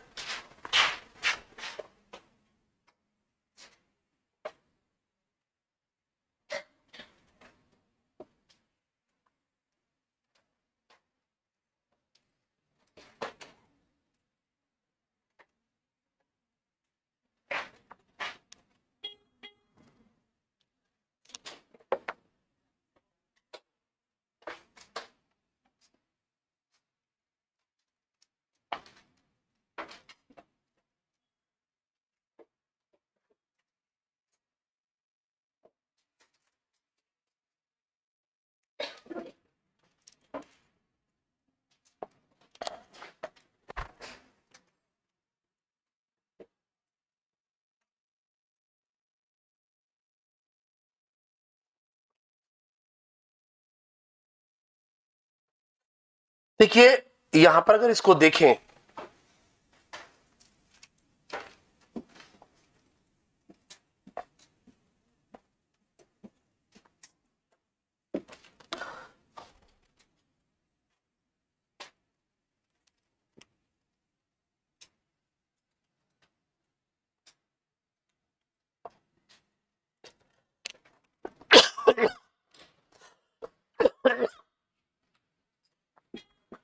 ये कहलाता है ओरल सकर। ये क्या कहलाता है? ओरल सकर कहलाता है। इसे बोलते हैं एसिटाबोलम। ये है प्रोटो नेफ्रिडिया, जिनको आप फ्लैम सेल्स भी कह सकते हैं, इन्हीं को आप सोलेनोसाइट्स भी कह सकते हैं। ज्वाला कोशिका, ठीक है ना, इनमें ये पूरा पूरा एक्सक्रीटरी ऑर्गन है। ये जो लाल लाल रंग के ब्रांच बना रखी है ना, ये उत्सर्जी तंत्र बना रखा है इनका, और ये कहलाती है मस्क्यूलर फेरिंग्स। ये यहां पर कहलाएगा इंटेस्टाइन। द्विवी विभाजित बाइफरकेट इंटेस्टाइन, द्विशाखित आंत्र बना लीजिए।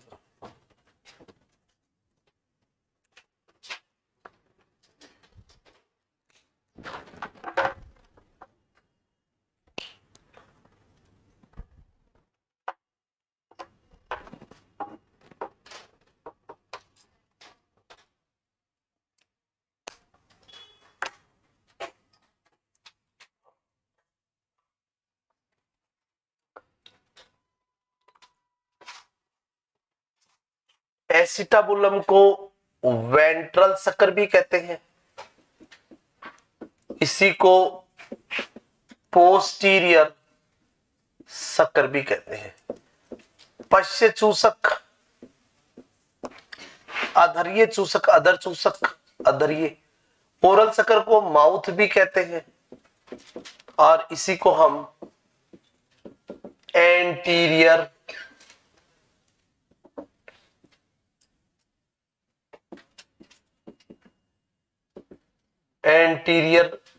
सकर भी कहते हैं, अग्र चूसक या मुखीय चूसक।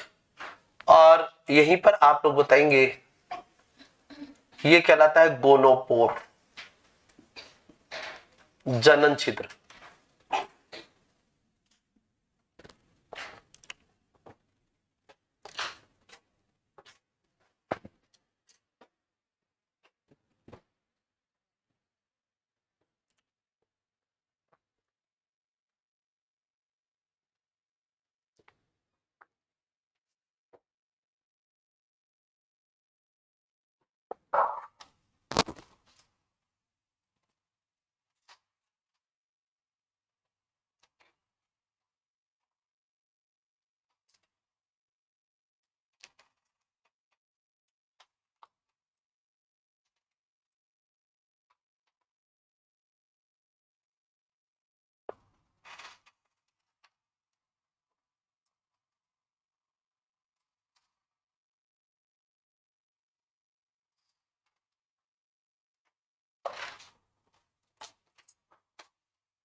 आगे चले।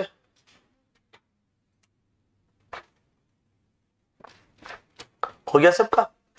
दोबारा ध्यान दे लीजिए। मस्क्यूलर फेरिंक्स का पाया जाना, ये भी पैरासिटिक अडप्टेशन है। मस्क्यूलर फेरिंक्स की सहायता से ये भोजन को अंदर की तरफ खींच लाता है, ठीक है ना। फेरिंक्स के द्वारा भोजन का अंतर्ग्रहण करता है। भोजन का अंतर्ग्रहण किसके द्वारा करता है? फेरिंक्स के द्वारा भोजन का अंतर्ग्रहण। अरे भैया माउथ वाउथ तो नाम के से है, बाकी ये किसके द्वारा भोजन खींचता है? मस्कुलर। ये पंप का काम करती है फेरिंक्स, भोजन को खींचने का काम करती है। किसके द्वारा? मस्कुलर फेरिंग्स के द्वारा। अच्छा, इसमें फेशियोला में इसका फेशियोला हिपेटिका कितने सकर है इसमें? 2। टीनिया में कितने थे? 4। ठीक है ना। इसमें क्या पाया जाता है? उसमें टीनिया सोलियम में एलिमेंट्री कैनाल एब्सेंट होती है। आगे पढ़ेंगे इन चीजों को। यहां पर आप बताएंगे एलिमेंट्री कैनाल है, लेकिन कैसी है? इनकम्प्लीट। देखिए इनकम्प्लीट हो गई ना, यहाँ आगे कुछ है ही नहीं, एनएस वेनएस कुछ नहीं है। और यहाँ पर प्रोटोनेफ्रिडिया कैसा होता है? सुविकसित होता है। लिख लिया सबने? अब एक बहुत इंपॉर्टेंट कैरेक्टर की मैं बात करने वाला हूं। क्या? ये देखिए साहब, इसका ये बॉडी वॉल, ये क्या है? Body wall. बॉडी वॉल के ऊपर क्या पाया जाता है बच्चों? टेग्यूमेंट। ये लिख लीजिए। पेपर देखिए क्या सेकंड ग्रेड वाले आरपीएससी के? कुछ किसी ने देखते नहीं हो पेपर आप? अगर आप पेपर देखो तो सवालों का पता लगे आपको। सेकंड ग्रेड, पहली सेकंड ग्रेड आरपीएससी में सवाल पूछा था टेग्यूमेंट। क्या? फेशियोला हिपेटिका की देह भित्ति को क्या कहते हैं? टेग्यूमेंट कहते हैं। चाहे वो टीनिया की पूछ ले, चाहे इसकी पूछ ले, चाहे डुजेशिया की पूछ ले, चाहे एस्केरिस की पूछ ले। एस्केरिस की देह भित्ति भी क्या कहलाती है? टेग्यूमेंट कहलाती है। इसकी देह भित्ति भी बच्चों क्या कहलाती है? टेग्यूमेंट कहलाती है। क्या कहलाती है? ये टेग्यूमेंट कहलाती है। अब आप लिखेंगे अगला कैरेक्टर। अगला कैरेक्टर लिखिए, इसकी देह भित्ति के बारे में लिखते हैं बॉडी वॉल। देखिए बॉडी वॉल लिखेंगे, आउटर लेयर। अगला कैरेक्टर लिखेंगे बॉडी वॉल। लिखिए देह भित्ति के बारे में। देह भित्ति का बाहरी स्तर एपिडर्मिस कहलाता है। बॉडी वॉल का बाहरी स्तर क्या कहलाता है? एपिडर्मिस कहलाता है। बॉडी वॉल का बाह्य स्तर एपिडर्मिस कहलाता है। एपिडर्मिस कहलाता है। अब एक मजेदार बात बता रहा हूं, याद रख लेना, आईएनपी लगा लो यहां पर, ये परीक्षाओं के सवाल है। इसकी जो एपिडर्मिस है वो सिनसीशियल होती है। देखिए सिनसीशियल शब्द और एक शब्द आता है सिनोसिटिक शब्द। सिनोसिटिक शब्द काम में लेते हैं प्लांट के अंदर, सिनसीशियल शब्द काम में लेते हैं एनिमल के अंदर। अगर यदि कोई एनिमल सेल मल्टीन्यूक्लिएट है तो क्या बोलेंगे? सिनसीशियल। और यदि कोई प्लांट सेल मल्टीन्यूक्लिएट है तो क्या बोलेंगे? सिनोसिटिक। तो एपिडर्मिस कैसी होती है? यहां पर सिनसीशियल होती है। कैसी होती है बच्चों? सिनसीशियल होती है। कैसी होती है? सिनसीशियल होती है। सिनसीशियल का मतलब मल्टीन्यूक्लिएट होती है। मल्टीन्यूक्लिएट, बहु केंद्रिकीय होती है। मल्टी न्यूक्लिएट होती है, बहु केंद्रिकीय होती है। एपिडर्मिस सिनसीशियल होती है। एपिडर्मिस कैसी होती है? मल्टी न्यूक्लिएट होती है। कैसी होती है? मल्टी न्यूक्लिएट होती है। एपिडर्मिस कैसी होती है? सिनसीशियल होती है और मल्टी न्यूक्लिएट होती है, मतलब मल्टी न्यूक्लिएट। फिर लिखिए एपिडर्मिस। एपिडर्मिस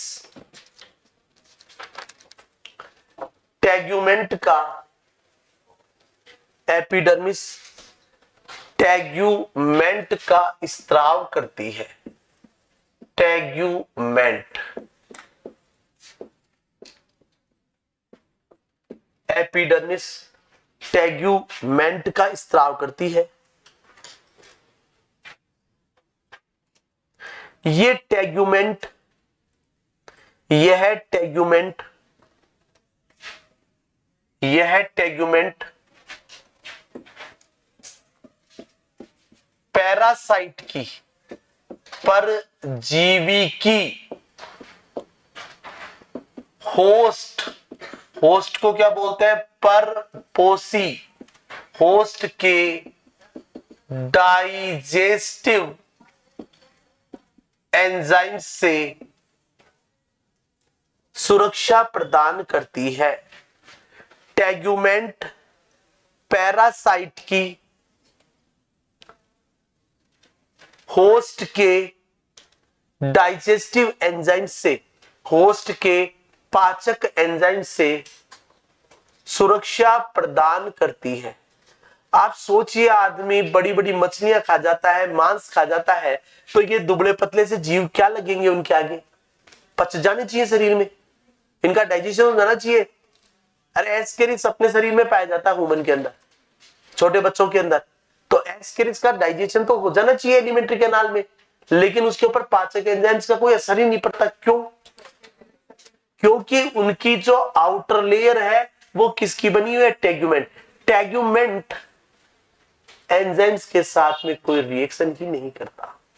टेगुमेंट की उपस्थिति के कारण ये जीव पैरासाइट की सुरक्षा करते हैं। मतलब यहां पर पैरासाइट की सुरक्षा होगी टेगुमेंट के कारण।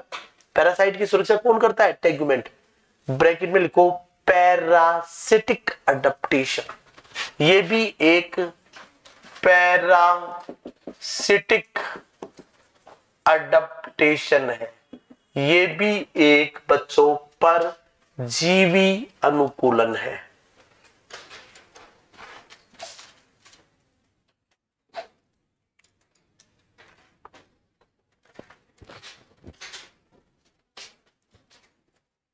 अगला करेक्टर लिखिए एलिमेंट्री कैनाल। लिखा दूं? है?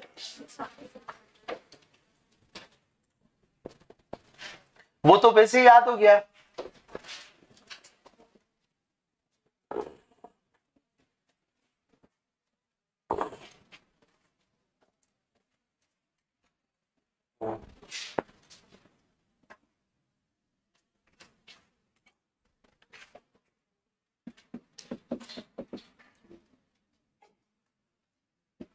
हाँ बच्चों, लिखो एलिमेंट्री कैनाल। एलिमेंट्री कैनाल, यहां पर आहार नाल या तो कैसी होगी? इनकम्प्लीट होगी, अपूर्ण। अपूर्ण आहार नाल का मतलब क्या है? ऐसी आहार नाल जिसमें केवल मुख हो, गुदा एब्सेंट। यहां पर क्या लिखेंगे? एनस क्या होती है बच्चों? एब्सेंट। या तो आहार नाल कैसी होगी? इनकम्प्लीट, या आहार नाल एब्सेंट हो सकती है। अब इनकम्प्लीट किस में पाई जाती है? यहां पर अब मैं लिख लीजिए,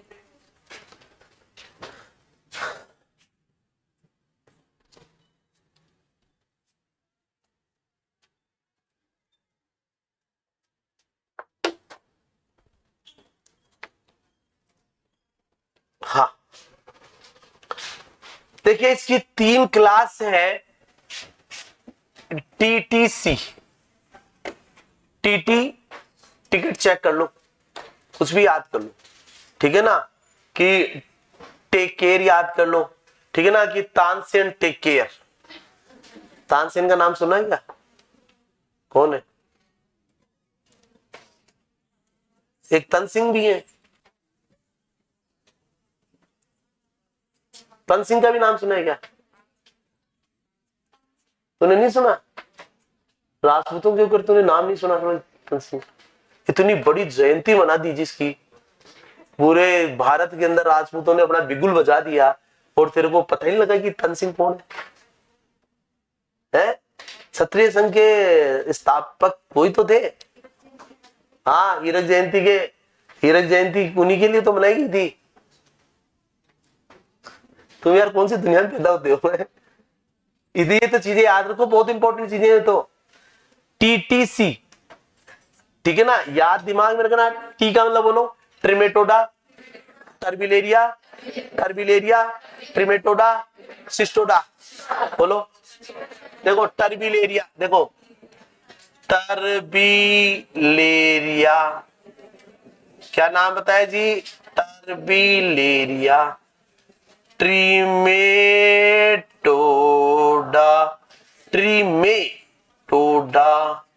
और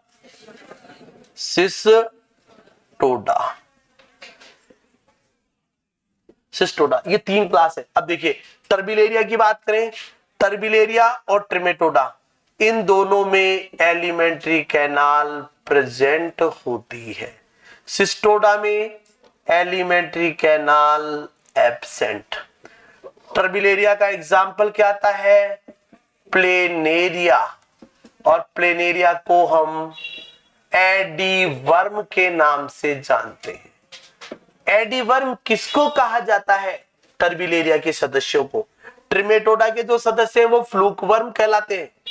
ये तो क्या कहलाता है आपका? एडी वर्म। ये क्या कहलाते हैं? फ्लूक वर्म, पत्ती के जैसे दिखाई देते हैं।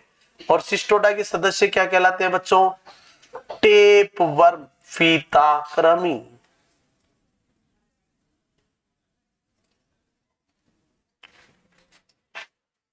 Elementary canal present turbellaria, trematoda, और एक क्या बताया बच्चों मैंने आपको? सिस्टोडा।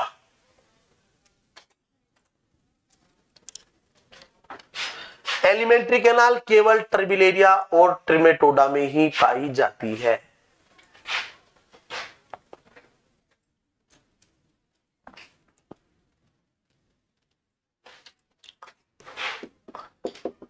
डाइजेशन, अब बाहर नाल आ गई तो कैसा होगा बच्चों? Extra cellular digestion. पाचन कहां पर होगा? कोशिका के अंदर। हाँ, लेकिन अपवाद केवल एक एनिमल है, प्लेनेरिया। प्लेनेरिया में इंट्रा सेलुलर एवं एक्स्ट्रा सेलुलर दोनों प्रकार का डाइजेशन पाया जाता है। एक्स्ट्रा सेलुलर और इंट्रा सेलुलर दोनों प्रकार का डाइजेशन पाया जाता है। एक्स्ट्रा सेलुलर भी पाया जाता है और कौन सा पाया जाता है बच्चों? इंट्रा सेलुलर भी पाया जाता है। डाइजेशन एक्स्ट्रा सेलुलर भी है और इंट्रा सेलुलर भी। तो यहां पर टर्बिलेरिया, ट्रिमेटोडा और सिस्टोडा, बार बार मैं नाम लूंगा इनके, तो आपके दिमाग में ये चीजें रहेंगी कि भाई ऐसा ऐसा होता है। ठीक है ना? तो आज के लिए आप लोग इतना कर लीजिए, कल इसको खत्म करेंगे, एस के हेलमिंथ्स को पढ़ेंगे। कल मैं किसी से कुछ भी पूछ सकता हूं जो क्लासिफिकेशन में चल रहा है, कृपया करके आप पढ़ लीजिए आज अच्छे से। सुबह अगर रात को नहीं सोना पड़े तो मत सो, पढ़ो।